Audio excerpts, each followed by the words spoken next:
Social media का काला चेहरा। किसी ने सच ही कहा है, सोशल मीडिया और तूफान में एक बात कॉमन है, जब दोनों अपनी पूरी ताकत के साथ बहते हैं तो क्या अच्छा और क्या बुरा जो भी है उड़ा ले जाता है। नवंबर 2019। जैकब ऑनलाइन फेसबुक पर लाइव आकर बोला कि वो सुसाइड करने जा रहा है, जिसकी जिम्मेदारी सारा है और उतनी ही जिम्मेदार सोशल मीडिया है जिसने उसकी जिंदगी बर्बाद कर दी। लाइव फेसबुक पर जैकब ने फांसी का फंदा बनाकर कुर्सी पर खड़े होकर फंदा अपने गले में डाल लिया और एक झटके में कुर्सी गिराकर फंदे पर लटक गया। जनवरी 2019। जैकब एक मार्केटिंग कंपनी में काम करता था। कंपनी में प्रमोशन देकर उनकी लंदन ब्रांच में हेड की पोस्ट पर भेजने का फैसला किया था। कंपनी में 3 नाम टॉप पर थे, जिनमें पहला नाम जैकब का था, दूसरा नाम मनीष और तीसरा सारा का था। सारा दूसरी कंपनी में 5 साल की वर्किंग एक्सपीरियंस के बाद 1 साल से इस मार्केटिंग कंपनी में थी और 1 साल में ही उसने झंडे गाड़ दिए। सारा और जैकब अच्छे काफी करीबी दोस्त थे। कुछ लोग समझते थे कि उनके बीच अफेयर है। जैकब को प्रमोशन मिल गई। जैकब ने प्रमोशन की खुशी में 5 स्टार होटल में ग्रैंड पार्टी दी। पार्टी खत्म हो गई। बस उसके कुछ दोस्त और जैकब ड्रिंक कर रहे थे। तेरी किस्मत बड़ी मस्त है, लंदन बड़ा टंच टंच है, अपनी किस्मत तो बस। जब किस्मत में लिखे हो शरबत के गोले तो कहाँ से मिलेंगे रस मलाई रसगुल्ले। नशे की हालत में मनीष बोला, किस्मत नहीं मेहनत है। जब मेहनत से लिखी हो किस्मत की लकीरें तो क्यों नहीं मिलेंगे रस मलाई रसगुल्ले। कोल्ड ड्रिंक पीते हुए सारा स्टाइल से बोली। वाह। मौजूद सभी लोग हंसने लगे। किस्मत और प्यार में एक बात कॉमन है, दोनों कब और कैसे मेहरबान होंगे किसी को पता नहीं होता। हाथ में बैग लिए जैकब सारा के साथ बालकनी में खड़ा था। 1 वीक हो गए, मैंने प्रपोज किया, तुमने लटका दिया। अब या तो दिल तोड़ लो या बेरहम दिल तोड़ दो। जैकब नशे में रोमांटिक स्टाइल में बोला। ओह ड्रिंक, अंदर से रोमांस। मुझे लग रहा है कि मेरा दिल तो हाँ बोल रहा है, लेकिन मेरे होठ नहीं मान रहे। अब तुम इन्हें प्यार जोर जबरदस्ती जैसे मना सकते हो मनवा लो। मादकता भरी आवाज में सारा बोली और वहां से जाने लगी। जैकब भी उसके पीछे चला गया। दूसरे दिन जैकब ऑफिस आया, लेकिन सारा नहीं आई। जैकब ने सारा को कई बार फोन लगाया, लेकिन सारा ने मोबाइल पिक नहीं किया। दूसरे दिन भी सारा नहीं आई। जैकब परेशान था। वो सारा के फ्लैट पर भी गया, लेकिन सारा नहीं मिली। अगले दिन जैकब कंपनी गया तो उसे एचआर में बुलाया गया। जैकब को बताया गया कि सारा ने उस पर सेक्सुअल हैरेसमेंट का आरोप एलिगेशन लगाया है। जैकब शॉक में था, उसे कुछ समझ में नहीं आ रहा था। जैकब ने ऐसी किसी भी हरकत से इनकार किया।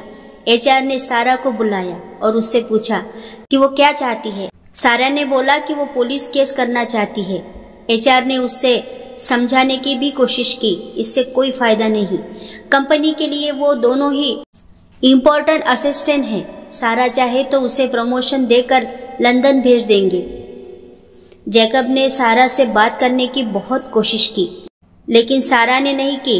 एचआर ने जैकब और सारा से कई बार पूछताछ की। सारा ने एचआर को कई मैसेज दिखाए जिनमें लव प्रपोजल था। कुछ एडल्ट जोक्स थे। जहां जैकब ने पार्टी दी थी उस होटल की सीसीटीवी फुटेज भी थी। उसे देखकर ऐसा लग रहा था कि सारा जा रही है और जैकब उसे पकड़ने की कोशिश कर रहा है। जैकब ने कई बार सारा का हाथ पकड़ा और सारा ने हाथ छुड़ा लिया। जैकब ने सारा को कमरे में पकड़कर अपनी ओर खींचा। सारा उससे छूटने की कोशिश कर रही है, लेकिन जैकब उसे खींचकर अंदर ले गया। कुछ देर बाद सारा रूम से बाहर निकली, अपने कपड़े ठीक किया और वहां से निकल गई। जैकब ने सारा की दिखाई सीसीटीवी फुटेज में दिखाया गए गलत मतलब से इनकार किया और एचआर को पार्टी दिन हुई सभी बातें बताई, लेकिन सीसीटीवी फुटेज में आवाज नहीं होती है, इसलिए जैकब अपनी बातों को साबित नहीं कर पाया। सच और सेक्स में 2 बातें कॉमन है, दोनों स से शुरू होता है और दोनों का ही हमेशा सुखद अंत हो ये जरूरी नहीं। एचआर ने सारा को कई तरह से समझाने की कोशिश की, क्योंकि कंपनी की रेपुटेशन का सवाल था। एचआर ने जैकब को नौकरी से बाहर निकालने की बात कही, लेकिन सारा पुलिस कंप्लेंट के लिए अड़ी हुई थी। सारा ने जैकब के कई बार मैसेज, अलर्ट जोक्स, पुराने पार्टी के फोटेज सोशल मीडिया पर डाल दिया और सेक्सुअल हरेसमेंट के खिलाफ अपने आप को इंसाफ दिलाने की गुहार लगाई। सोशल मीडिया पर उसकी आवाज आग की तरह फैल गई। फिर सारा ने होटल की सीसीटीवी फुटेज सोशल मीडिया पर डाल दी, जिसने उसे आग में घी नहीं पेट्रोल का काम किया। आग ऐसी फैली कि पूरा सोशल मीडिया जल उठा। जस्टिस फॉर सारा का एक तूफान सा उठा जो जैकब को बाहर ले जाने को बेताब था। जैकब को नौकरी से निकाल दिया गया।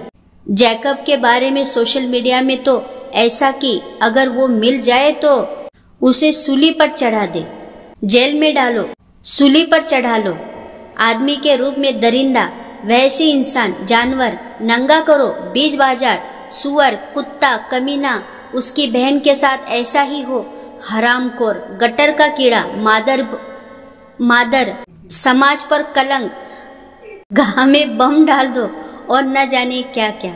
जैकब ने सोशल मीडिया पर अपनी बात रखने की पूरी कोशिश की, लेकिन सोशल मीडिया की धारा उसके विरुद्ध थी। जैकब का घर से बाहर निकलना ऐसे था जैसे चूहे का बाज के सामने आना। उसे नौकरी से निकाल दिया गया। पुलिस केस हो गया। दोस्तों और रिश्तेदारी में मुंह मोड़ लिया। सोसाइटी की नजर में वो रेपिस्ट से कम नहीं था। कहीं नौकरी नहीं मिली। माँ बाप नाराज थे। बाहर ऐसा लगता था कि हर नजर उसे देख रही हो। बड़ी अजीब दुनिया है। बुरे वक्त में पसीना भी नीचे से ऊपर बहता है। अपना साया भी दुश्मन हो जाता है। कुछ चीजें छोड़कर सब फट जाता है। इंसान चूसा हुआ आम हो जाता है। उसकी कीमत हीरे से कोयला हो जाती है। सब कुछ जल जाता है और राख भी नहीं बचती है। जैकब सब कुछ हार चुका था। डिप्रेशन में उसने सुसाइड करने का फैसला लिया। जैकब ऑनलाइन फेसबुक पर लाइव आकर बोला कि वो सुसाइड करने जा रहा है, जिसकी जिम्मेदारी सारा है और इतनी ही जिम्मेदार सोशल मीडिया है जिसने उसकी जिंदगी बर्बाद कर दी। लाइव फेसबुक पर जैकब ने फांसी का फंदा बनाकर कुर्सी पर खड़े होकर फंदा अपने गले में डाल लिया और एक झटके में कुर्सी गिराकर फंदे पर लटक गया। सारा को ये बात पता चली तो वो परेशान हालत में जल्दी जल्दी में निकल पड़ी। जैकब को समय रहते कुछ लोगों ने दरवाजा तोड़कर बचा लिया था। वो बेहोश था, हॉस्पिटल की बेड पर पड़ा था। सारा को जैकब को जिंदा देखकर राहत मिली है। वो हॉस्पिटल से वापस लौट जाता है। मौत और इंसान में एक बात कॉमन है, दोनों कब धोखा दे दे कुछ कह नहीं सकते। कई दिन बीत गए। जैकब की हालत सुधर गई थी। सारा उससे मिलने आई, देखने आई हो कि जिंदा कैसे हो या मरने के लिए कोई और चोट देने आई हो। जैकब गुस्से से बोला, मौत तो आजाद है जिंदगी की तकलीफों से, और आत्महत्या कायरता भरा रास्ता है जिंदगी की लड़ाई से भागने का। मैंने न तुम्हारी आजादी चाहती हूँ और न कायरता भरी आजादी। सारा मुस्कुराते हुए बोली, मेरी जिंदगी जहन्नुम बनाने के बाद, मेरा सब कुछ छीन लेने के बाद, मुझे धोखा देने के बाद तुम मुस्कुरा रही हो? तुमने सिर्फ एक प्रमोशन पाने के लिए ऐसा घिनौना काम किया? जैकब गुस्से और नफरत से बोला, दूसरों का सम्मान और जिंदगी छीनने वाले की जिंदगी क्या हिली? खुद की जिंदगी छीनने पर आ गए। सारा मुस्कुराकर ताने मारने वाली स्टाइल में बोली, क्या मतलब है तुम्हारा? मैंने किसकी जिंदगी छीनी? किसका बुरा किया? जैकब गुस्से से बोला, याद करो वो 10+2 स्टैंडर्ड तुम स्कूल के एक टैलेंटेड पावरफुल स्टूडेंट हुआ करते थे। तुम्हारी छिचोरी हरकतें भी लड़कियां को अच्छी लगती थी। एक चाटा जो सोफिया ने तुम्हें उसके साथ बदतमीजी करने के लिए मारा था और तुमने उसे सॉरी बोला था। सब कुछ अच्छा चल रहा था। सोफिया के साथ तुम्हारी अच्छी दोस्ती हो गई। तुम दोनों एक साथ मूवी जाते, आइसक्रीम खाते, पार्टी करते। इंटरमीडिएट 10+2 के बोर्ड एग्जाम के कुछ दिन पहले सोफिया का एक वीडियो MMS सोशल मीडिया पर डाला गया जो रातों रात वायरल हो गया। फिर वो अकाउंट डिलीट हो गया जिसमें ये वीडियो डाला गया था। उस वीडियो में सिर्फ सोफिया का चेहरा दिख रहा था।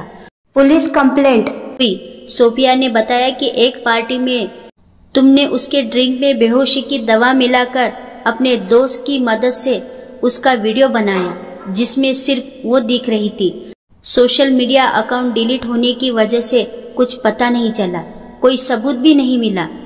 10+2 के एग्जाम खत्म हो गए और तुम अपनी कॉलेज की जिंदगी शुरू करने के लिए वहां से चले गए। सारा पूरी बात एक सांस में बोल गई।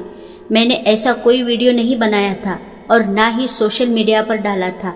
ये सब झूठ है। लेकिन इस सब से तुम्हारा क्या लेना देना? जैकब हिचकिचाता हुआ बोला। मिस्टर माइकल और उनकी पत्नी जूली को 1 साल तक कोई औलाद नहीं हुई। उन्होंने गोद लेने का फैसला लिया और मिसेस माइकल के साथ अनाथालय आकर सभी बच्चों में मुझे पसंद किया। एडॉप्शन का प्रोसीजर पूरा होता उससे पहले जूली प्रेग्नेंट हो गई। मिस्टर माइकल फिर भी मुझे एडॉप्ट करना चाहते थे, लेकिन जूली राजी नहीं हुई। मिस्टर माइकल ने मेरी परवरिश का सारा खर्चा उठाने का फैसला लिया। सोफिया पैदा हुई, वक्त बीता। मिस्टर माइकल हमेशा मुझसे मिलने आते, समर वेकेशन में घर भी ले जाते। हालांकि जूली और सारा को मैं पसंद नहीं थी, फिर भी मिस्टर माइकल ने एक पिता की तरह मेरा पूरा ख्याल रखा। तुमने स्कूल टाइम की इन सब बातों की वजह से मेरी आज की जिंदगी तबाह की, और स्कूल में मैंने वो सब किया भी नहीं था, जैकब गुस्से से बोला। सोफिया डिप्रेशन में चली गई। सोसाइटी में सभी उसे गलत समझ रहे थे, उसकी गलती गिना रहे थे। उसके रिश्तेदार ने उसे पिता माइकल पर भी उंगली उठा दी। लोगों ने घर आना जाना बंद कर दिया। सोफिया की सभी दोस्त टूट गई, वो अकेली थी। 10+2 का एग्जाम खत्म हो गया। रिजल्ट में सोफिया के मार्क्स इतने कम आए कि उसका किसी अच्छे कॉलेज में एडमिशन संभव नहीं था। उसने सुसाइड कर लिया। और जानते हो उसे ऐसा क्यों किया? सारा गुस्से से बोलते हुए अपना मोबाइल ओपन कर जैकब को दिया, जिसमें उस वक्त सोशल मीडिया में लिखे गए कुछ शब्द, लाइव कमेंट, विचार, घृणा, नफरत और टाइम पास था। कुछ गंदे शब्द थे। और बड़ी गर्मी है, एक रात मेरे पास आजा, मजा दिला दूं। कमीनी, ऐसे हमें ऐसा मजा क्यों नहीं मिलता? और भी बहुत कुछ अपशब्द। सभी ने उसे चरित्रहीन मान लिया था। उसका परिवार उसके साथ खड़ा था, लेकिन सोफिया कमजोर पड़ गई और उसने अपनी जिंदगी खत्म कर ली। जूली की इस गम में कुछ दिनों बाद हार्ट अटैक से मौत हो गई। मिस्टर माइकल डिप्रेशन में चले गए। हालात इतनी खराब हुई कि मेंटल हॉस्पिटल भेजना पड़ा। सारा आंखों में दर्द लिए हुए बोली, पता है, सोशल मीडिया एक ताकत है, लेकिन हर ताकत की अपनी खामियां होती है। किचन में चाकू से बहुत काम होते हैं, लेकिन वही चाकू किसी की जान ले सकता है। सोशल मीडिया अपने आप में छोटी सी दुनिया है, जहां अच्छे लोगों के साथ बुरे, बहुत बुरे इंसान के रूप में गटर के कीड़े भी मिलते हैं, जिनका काम ही गंदगी फैलाना होता है। लेकिन मेरे और तुम्हारे जैसे खुदगर्ज लोग अपने मतलब के लिए उन सब की भावनाओं का इस्तेमाल करते हैं। सारा की आवाज में सच था। जो हुआ उसका मुझे अफसोस है, लेकिन मेरी इसमें कोई लेना देना नहीं है। मैंने वो सब नहीं किया। जैकब बिना किसी अफसोस से बोला। मैंने तुम्हारे पुराने दोस्त से अपने तरीके से उस वक्त की सारी सच्चाई उगलवा ली थी। बिना प्रूफ के मैं कैसे कह सकती हूँ कि वो सब तुमने किया था, लेकिन तुमने मेरे साथ जो किया उसका सारा प्रूफ तो सभी के पास है। सारा घायल शेरनी की तरह बोली, देखो, मैं हर चीज के लिए माफी मांगने को तैयार हूँ। प्लीज अपने सारे इल्जाम वापस ले लो। जैकब की हालत खराब हो गई। तुमने मुझसे मेरा पिता छीन लिया, मेरे पिता से उसकी पत्नी छीन ली, उसकी बेटी छीन ली, इन सब के साथ मेरी जीवन की खुशियां छीन ली। मैंने तुम्हारे हॉस्पिटल बिल पे कर दिए हैं। मैं अपने पिता को लेकर परसों लंदन जा रही हूँ। तुम्हारे पास 2 दिन है अपना पूरा जोर लगाने के लिए। सारा आंखों में आग लिए बोली। जैकब की आंखों के सामने उसके अपने दुष्कर्म घूम रहे थे और जिंदा अपनी कब्र में पड़ा उससे कैसे निकले, यही सोच रहा था। कहानी अच्छी लगी हो तो लाइक, शेयर और सब्सक्राइब जरूर कर दीजिएगा। Thank you.